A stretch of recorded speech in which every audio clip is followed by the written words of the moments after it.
Good afternoon, anglers. This is Anglers 48. Welcome to the Anglers 48 show. What's in store? Today we're going to be talking about the south side of Port Mansfield, Texas. Once again, thank you for joining us.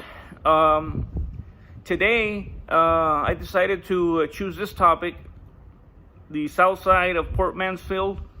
It's not a spot that I usually like to target.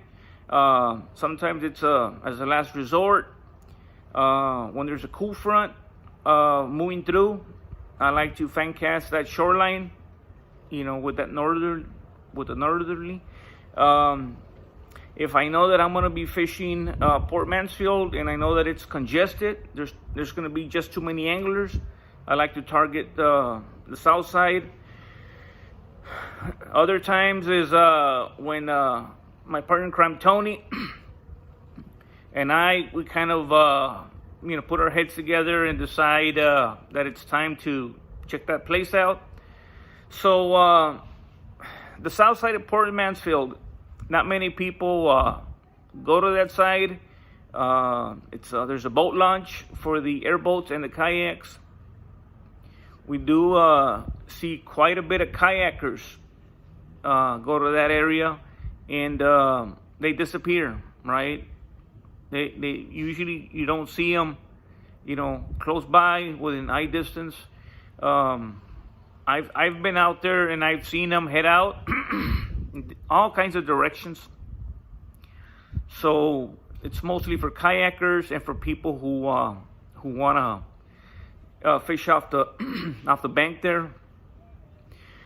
The south side, for the most part, in the fishing that I like to do is, once again, I like to work the shoreline. I tie the kayak to my waist and utilize live shrimp, the tandem rig, the spoon. Sometimes, on occasion, I'll use the top water. Anglers 48 hasn't had any success in a long time with top water. I see a lot of anglers, that's their bread and butter, the top water. So it hasn't worked for me. I know that Mr. Rick Luna was trying the top water. He was in it this past weekend on the north side. But how far do I go? I go maybe about a mile, up to about a mile. I don't go as far as on the north side. If I get to that spot, right, within a mile distance, then I want to either drift or hit the sandbar. I'll be talking about the sandbar in a little bit. I have had success on the south side. More times no success than success, right? I've gotten skunked quite a bit on the south side, but it's one of those things where it's a beautiful morning. I'm out there. I'm not having to go around people, and I'm enjoying myself. I'm just not catching, right? And if I'm catching, maybe they're small. But I have brought keepers home, trout limit. I've gotten the trout limit on that side once or twice. Tony and I, we have gone on the kayaks pretty far, and fished off the shore. I did catch a 27 several years ago, maybe about an hour's distance on the kayak, which is maybe about, again, 3 miles. But the south side is not as pleasant when you're waiting as the north side. On the north side, you can walk with ease. You have solid ground. There are areas on the south side where I'm having difficulty walking, and when you're having difficulty walking, it's difficult to enjoy yourself, right? Because you're trying not to fall, get wet, get your rod wet and stuff like that. Now, there is a sandbar. I would guess maybe about 20 minutes on the kayak, going about 2-3 miles an hour. If you head out from the boat ramp, right? If you head out, straight out, you're gonna veer to the right just a little bit and continue going for about 20 minutes. You will start seeing a change in color in the water. You will start noticing the bottom, right? So, and it's a boomerang shaped sandbar. You know, I usually don't disclose this on my regular channel and those videos, but I am disclosing it here. One fishing trip about 2 months ago, I did some wade fishing along the shoreline. Nothing, right? I went up to that mile range, and then I decided to head to the sandbar. I got to the sandbar, and I found what looks to on the GPS what looks to be a drop off, and I started nailing the redfish. You know, I was too busy having fun, and I didn't pin it right on my phone. I should have, but I'm guessing that was a key spot, right? Because when I went back to try to look for that spot, I mean, it's like looking for a needle in a haystack. I wasn't catching the second time around. I was getting into catfish, which is not something that I like.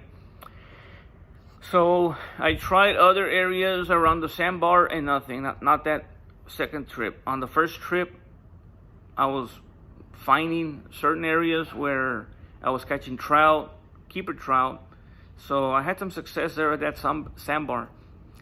I believe that if you plan a particular fishing trip and you go straight to that sandbar, if the fish is, if the fish is there, you can easily get your limit of red and trout, right? Easily there at that sandbar. But by the same token, there's a possibility that you can skunk, right? It's, on Google Maps, right? You can go to the Google Maps on Port Mansfield and scroll the water, and you're gonna see that boomerang shaped sandbar. And I believe that if you get out there on a kayak and you work that drop off, you're gonna find that spot, pin it on your phone, and that may be the trick, right? That sandbar. Now there's another spot I have always wanted to try it on the south side, and it's the entrance to the East Cut. I have heard many stories. I have seen some of those stories, from anglers that have finished their fishing trip, and reds are tearing it up over there, right? And these spots, they're in between those little islands, right? You see some islands that are, I believe, on the south side of the channel, and that's the entrance to the East Cut. People do get out there on kayaks. Tony and I, we haven't really tried it. I tried it once, and I'm gonna get to that in a second, right? I did try it once, but chicken, right?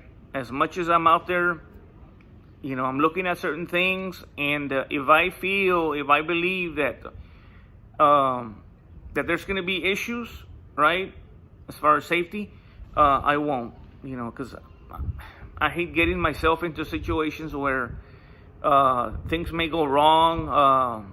It's such a long distance. You know, you're so far away from town, and then if the wind kicks up and it's pushing you away from town, that can be a problem. The kayak that I have, once again, I have a motor on it, and I have a battery and a backup battery, right? But once again, I like to stay semi close to the shore, you know. But I've gone a far distance to Arroyo City, to the Y. So if y'all know where that Y is, right, that's a pretty good distance on the kayak. But the thing about the Y is, you know, there's a lot of security there. You're going on the channel, so anything happens, you have either shore to go to for safety, and you have boaters constantly, you know, going through the channel. So if there's any issues, safety or whatever, you can always flag somebody down. You know, there's a lot of safety at the arroyo. Now here at this East Cut, Tony wants to sell his boat, right? He wants to sell the boat, so we may get one more use out of it. Excuse me. If he were to keep it, that would have been a good place to take it, because what I need to know is how shallow are those areas in between those sandbars, those little islands. If it's knee deep, ankle deep, that's perfect for me, because once again, I like to get off the kayak. I need to get off the kayak. I can't be fishing on the kayak, especially if there's deep water, right? So if we were to go on a boat, and we've been out there a couple of times, why we never went to that spot is beyond me, right? But that's a spot that produces a lot of reds.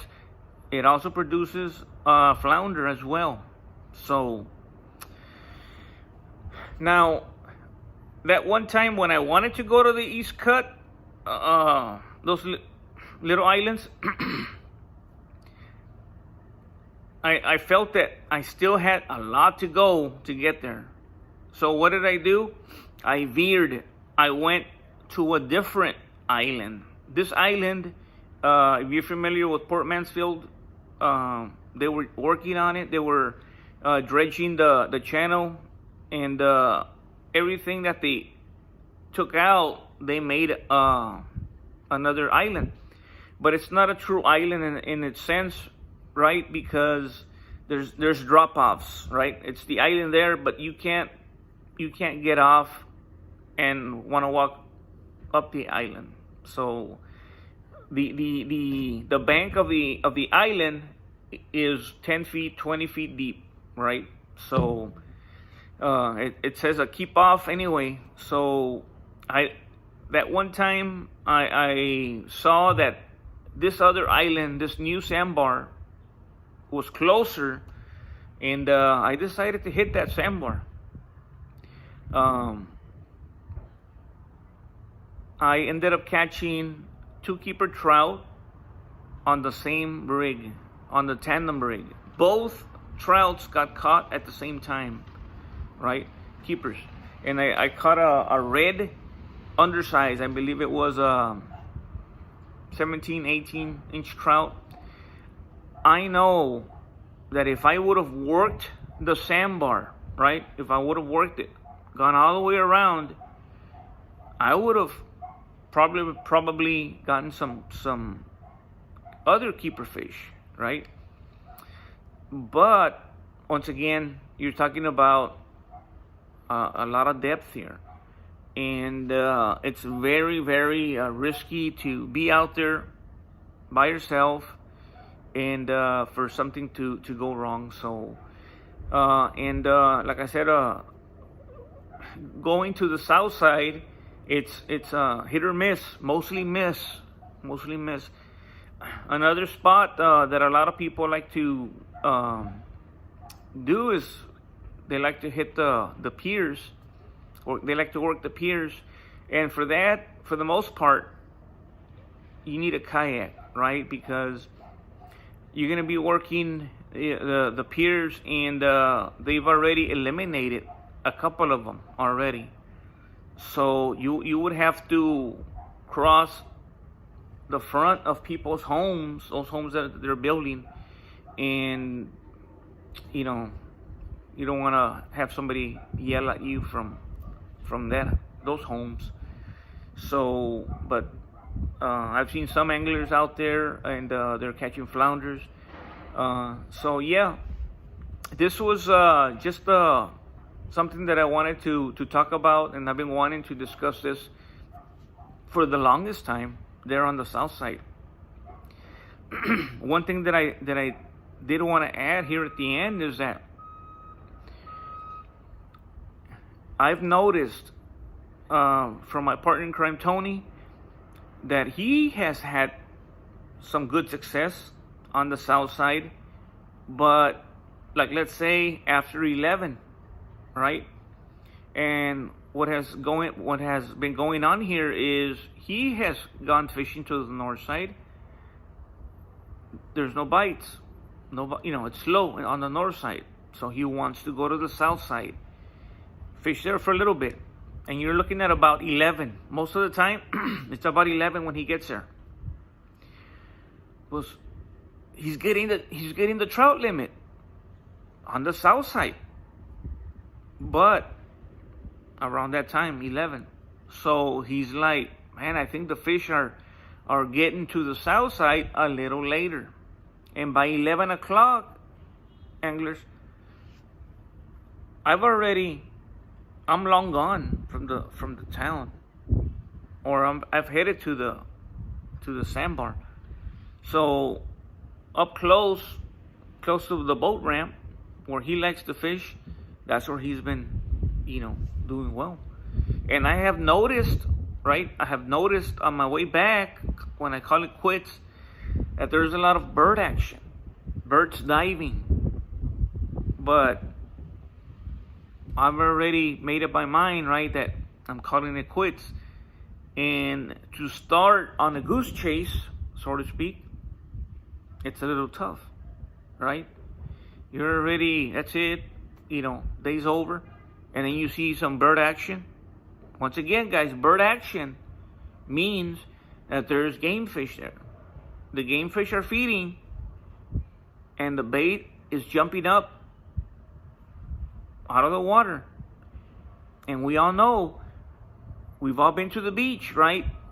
We've all cleaned fish before. And what happens when you start cleaning the fish and getting rid of the guts? What do you see up above you? The birds.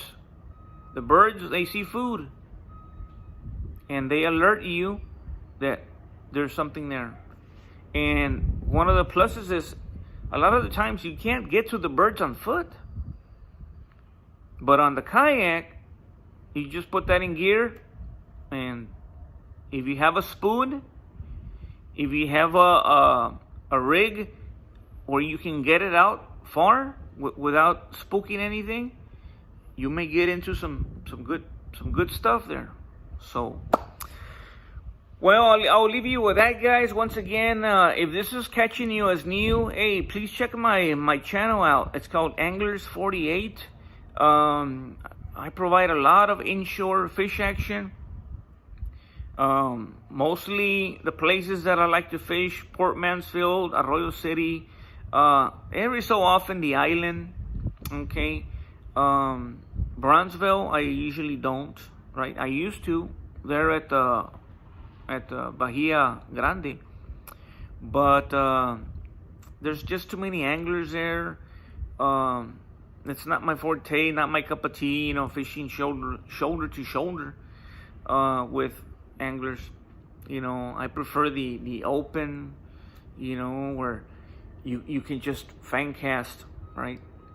So once again, guys, I'll leave you with that, and I am gonna be putting the show is gonna take place at least once a week, maybe twice a week, right? I'm trying to gather information, things that I've been wanting to put out to everybody for a very long time, right? And it's very difficult to put it on my regular channel because people want to see me catching, not talking.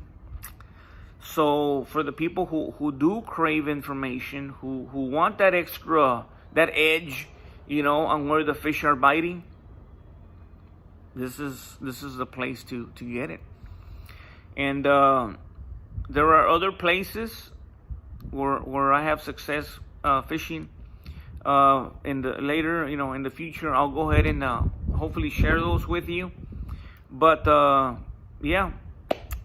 Till next time, guys. Well, first of all, we'll see what the weekend brings. Unfortunately, at this point, I can't go fishing as much as I want to. I want to, but I have my boy in football, and I'm giving my time to him. You know, I want to be able to, you know, be there for practices, games, things of that nature. And at this point, fish is having to come second, which is fine because every time that I go, I try to make the most of it and try my best to have a pleasant fishing trip. And I'm craving an overnight fishing trip on the boat. I'm craving an overnight fishing trip on the kayak. And yeah, I'm craving so many things. But I'll leave you with that, guys. If you have a comment, please put it there. Don't be shy, guys. I greatly appreciate to hear from each and every one of you. Hit the subscribe button. If you have people that are looking for a fishing spot, share this video. And you know, if you see me out on the water, you know, say hello, guys. Sometimes I may be here, right? I may be tuned in like we all are, right? We're all tuned in. You know, we have to put our game face, you know, our game face on, so to speak.